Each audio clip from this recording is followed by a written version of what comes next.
I just spilled it all over my phone. One second. Alright, so you saw me making my tea. And I was just gonna pretend that I was still drinking it, but it's a lie. There's barely anything in here and it's cold now. And I ate the peach. Very call me by your name. And so now I have a very healthy snack to eat while we're talking. Non-spawn. So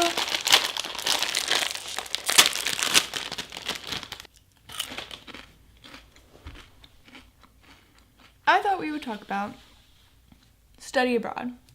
I am going to be a junior in college this coming fall, and I'm going to be studying abroad in Prague. I'm very excited, and I just wanted to kind of like talk through the process of getting my visa and buying my plane ticket today. I'm about 1 month out from leaving to go to Prague, and I have done about this much research. That's about it. That's all I know about Prague right now. I barely speak the language. I can say hello, my name is very poorly. Ahoy, já jsem Hadley. Rada te poznávám. And then if I was being formal, I'd say Dobrý den, já jsem Hadley. Rada vás poznávám. And I think that means hello, my name's Hadley. Nice to meet you. So, you know, obviously I'm going to do really well in Prague.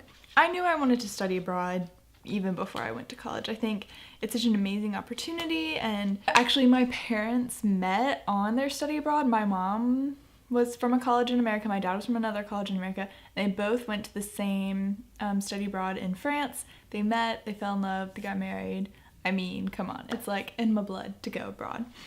So there's this thing called batch processing that some companies do, like CET, I think CIE does it as well, where you send the company that you're studying abroad through, you send them all your visa information, all like your passport, your proof of citizenship, all the nonsense that is part of applying for a visa, and they basically take it to the embassy of wherever you're going and apply for the visa for you, and then they get it back to you, and like it's like one and done. But I found out that I was accepted to the study abroad program on like, let's say May 6th, and their due date for batch visa application was May 10th. So I had 4 days to try and like rustle up all of this information. And the hardest one was going to be you had to have at least $3,000 in your bank account and send them proof of that. I did not have $3,000 in my bank account, and I could easily have like taken out a loan from my school to get up to the amount of money. I wasn't too far off, but then I would have had to try and get the bank to print out an official thing that was saying that I had that amount of money in my bank account, and it was just going to be a whole lot of work. And so I decided not to do visa batch application, and I was terrified that that meant I just wouldn't get my visa in time because I still had to assemble all of the items and all the things. I had my passport at that point because I got a new passport over my spring break because I knew I would hypothetically be going abroad, even if I wasn't accepted in the one I wanted to. So I had my passport and I had to apply for my visa, and all the meanwhile I didn't want to buy my plane ticket until I had my visa because when you apply for a visa they take your passport. So if I hadn't gotten my visa back by the time I had bought my plane ticket for, I wouldn't have been able to leave anyway. So I didn't want to buy my plane ticket until I had my visa. And I didn't want to batch apply my visa because it just wasn't possible. So this is in May, so about a couple weeks later, school ends, I get through all my finals and stuff, it's all fine. And like I really need to get my visa information in. So I get all the information I need from the school that I'm applying to, or that's the school that I'll be going to in Prague. I get all the information that I need from my school. I get all the information that like I need to show them, my bank account information, all that, proof of, you know, being a good citizen in America, I suppose. and they have you send in all the originals, and then they also have you make a copy of every one of the originals and send that in as well as a packet. So I'm like sitting in next to my little printer, like, and the printer that we have doesn't have the scanner where you can just like stick papers in and go, and then it prints out a scanner. It has the, like, you have to lift it up, put the piece of paper in, close it, it'll scan, and then you lift the thing up, take the paper out, and then again and again and again and again. So I was doing that again and again and again and again and again and again. And I get to the last page, put it in, take the paper, the like copy out. I put the copy with the whole packet. I get my other packet. I send it off, and I'm like, oh, it's done. It's done. I did it. I sent off my visa application. Unfortunately, a few days later, I receive a call from Washington, D.C. And I'm like, I don't normally answer random ass calls, but hello, Washington, D.C. And it's a lady at the Czech embassy. And she's like, we have a copy of, I don't even remember what it was, but we have the copy, but we don't have the original. And I was like, I sent the original. She's like, well, we don't have it. And I was like, okay, well, I'll see like if I can contact someone to get another original, or like I'll see what I can do. And so I'm like trying to figure out who I should call to try and get another one of these originals. And I realized I freaking left the original in the scanner, and I've had it this whole time. So I'm like freaking out, and I call the lady back and I'm like, I found it. Please don't like reject my application, because she's like, we can't just keep applications on hand if they don't have all of the finished things. I'm like, please, please, please, what can I do? And she's like, okay, send it in like overnight mail and we'll still like process your application. So I'm like, okay. So after spending all this money to get all those things notarized, to get my freaking passport, it costs too much money. I then have to overnight mail just one little piece of paper, and it costs like $30, and I'm like crying, but it's okay. Send it off, and then I'm finally done. Then it's another waiting game. Are they gonna accept my visa? When am I gonna get it back? When should I buy my plane ticket? All the websites, everything that I watched said that you should buy your plane ticket like for international travel like as far in advance as possible. At this point, it's like early June.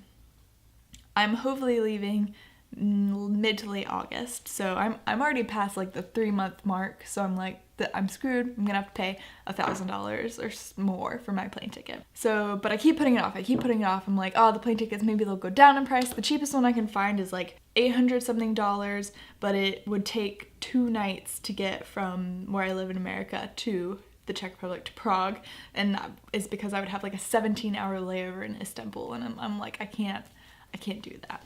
So I'm like, I've just settled. I'm like, I have to pay $1,100. This is terrible. I don't even have my visa back yet. I don't know if I'm going. This is so stressful. Oh my God. Lo and behold, my visa comes in the mail. This is like June 20th or something. Visa comes in the mail, and I'm like, thank God, I get it. It has a terrible picture of me on it, but it says that I can live in the Czech Republic for the 3 months that I need to be there for my school. And I'm happy. So then I have to buy the plane ticket. All right, so some tips and tricks for buying a plane ticket. All the websites that I read said that you should buy like 3 months out at least. But I feel like study abroad plane tickets are different than normal kind of vacation plane tickets, because at least the schools told me that I had to buy a return flight, so it had to be a round trip flight. And so that means that my entering into Prague is in August, and my returning flight is in December. That is like a 3-month period. And so I feel like flight recommendations don't really, for vacations, which are usually maybe like 1 to 2 weeks, don't really work or don't really apply to study abroad flights, because there's such a long time in between when you're coming and when you're leaving that prices are just going to be weird no matter what. I'm applying about 2 months, or I was looking for flights about 2 months out. And I was looking on Kayak, which is it Kayak? Yeah, Kayak is great because it has the price projection. But as I said, for such a long period of time for incoming and outcoming, their price projections were all like confused and fuzzled. I was also using Priceline. I was also using, there's a special travel agency that CET gives you a login for, and you're supposed to buy your tickets through there technically, because apparently they're really good at dealing with canceled flights and emergencies and things like that. But the prices were just so much higher than what I was hoping to pay and what I was finding on other websites, Kayak, even just like Google flight search, that I ended up not using them. I just used it as kind of a guideline. So, okay, other tips and tricks. look for airports. Don't settle or just like stick to one airport for your departure airport from America, because your family will hopefully be driving you to the airport, or there are buses that you can take to get to different airports that are like $20 for the ticket or something. And you don't want to get stuck with the prices that are just at one airport. Like the closest airport for me is technically Charlotte, North Carolina, like the closest big airport. But I was looking in Atlanta, I was looking in Raleigh, I was looking in Charleston, I was looking in just like a variety up and down the coast. I was even looking as far as DC, which I live like 4 hours away from DC. But if it helps you save like hundreds of dollars, it's worth the drive, it's worth the time. The first tip, look for airports around where you live and give yourself a pretty wide berth. You will be able to find a way to get there. It's all about saving money, saving time. Second tip, don't choose flights that have really long layovers when you're going to your destination. When you're coming back, I feel like it's a little different because you'll be more comfortable with traveling, you'll be more comfortable with the area that you might have a really long layover in, hopefully. But on the way there, you just want to get there, you want to get settled in, you want it to have as little stress as possible. So look for flights that have shorter layers, even if it's going to cost a little bit more. My final tip, which I never thought I'd be saying, call the airline. So the best flight I found was through Aer Lingus, which is a Irish airline, I believe. And I found it on Google Flights, and it was going to be about a little under $1,000 to go from Raleigh, North Carolina, up through a northern city to Dublin, over to Prague, and then in December go from Prague through Dublin back to somewhere in America. Didn't really matter. But on Google Flights it says that you have to call the airlines, because Aer Lingus its website doesn't really allow for you to make connecting flights from America to Dublin and then from Dublin to somewhere else. They usually just go bloop, or they go bloop, like to Dublin or from Dublin. So I call up the airline and I'm sitting there for like 20 minutes listening to this Irish song that's something about leaving and going home, and it's really cute.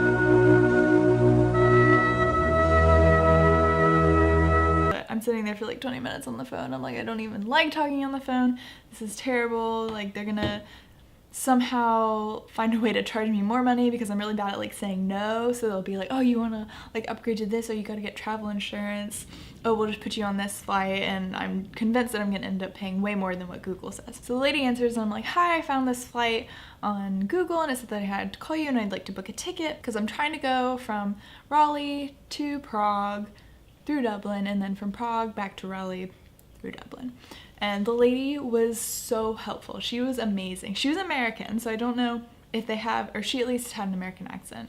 I wish she had an Irish accent, but she had an American accent. She was so helpful. She worked so hard to find me flights that would get me from, somewhere near southern United States through Dublin to Prague in a timely manner for as cheap as possible. She said that she couldn't guarantee me the price match that I found on Google, but she would try her hardest. And this angel of a woman, she found me a flight that would get me from Raleigh, I think, to Chicago to Dublin, Dublin to Prague in the time frame that I needed it to be, not too long, no really long layovers. And then in December from Prague to Dublin, Dublin to JFK, and I said that's fine, I'll just buy the connecting flight later, for like $750, which to me sounded great and insane because I was planning on spending at least $1,000 on my flight. And that includes one checked baggage up to 50 pounds, one carry-on and one personal item, and that's hopefully all I'm going to be needing to bring. And I thank Aer Lingus so much because now I can afford to go to Prague to learn about film, and I'm so excited. So my tips for you are definitely if you think that I was afraid of being swindled into buying something else, but she didn't even try to swindle me. I think she could tell that I was a student and was looking for the cheapest options possible. Call the airline, kind of let them know about your problems, because the people, there's a person on the other end, it's not a computer on the other end. You can convince them to like find you a cheaper flight somewhere, get you a like weirder connection to make it cheaper. They want to help you. Call the airline, look for flights around where you actually live. Get there as quickly as possible. Coming back doesn't matter so much. You can take your time. For instance, I will have like an 18-hour layover in Dublin on the way back, but I'm kind of okay with that because then I can have a little like vacay in Dublin. Just gotta save up the money for that. So I would say definitely budget in $1,000 for your flight, but with some work you can definitely find something cheaper, and it doesn't have to be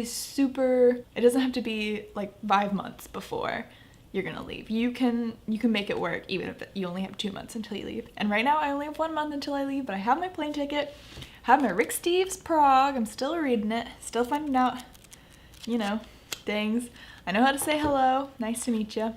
And I'm thinking about making a video about packing and cultivating a wardrobe for a whole semester abroad in a city like Prague where there's gonna be a lot of rain. It's gonna be cold but not freezing. So let me know if you want to see that, and I'm gonna have to fit it all obviously under 50 pounds. And thanks for watching. This has been Currently Brewing with Hadley.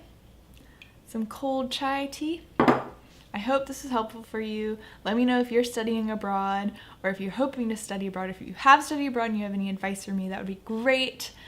And I'll see you later.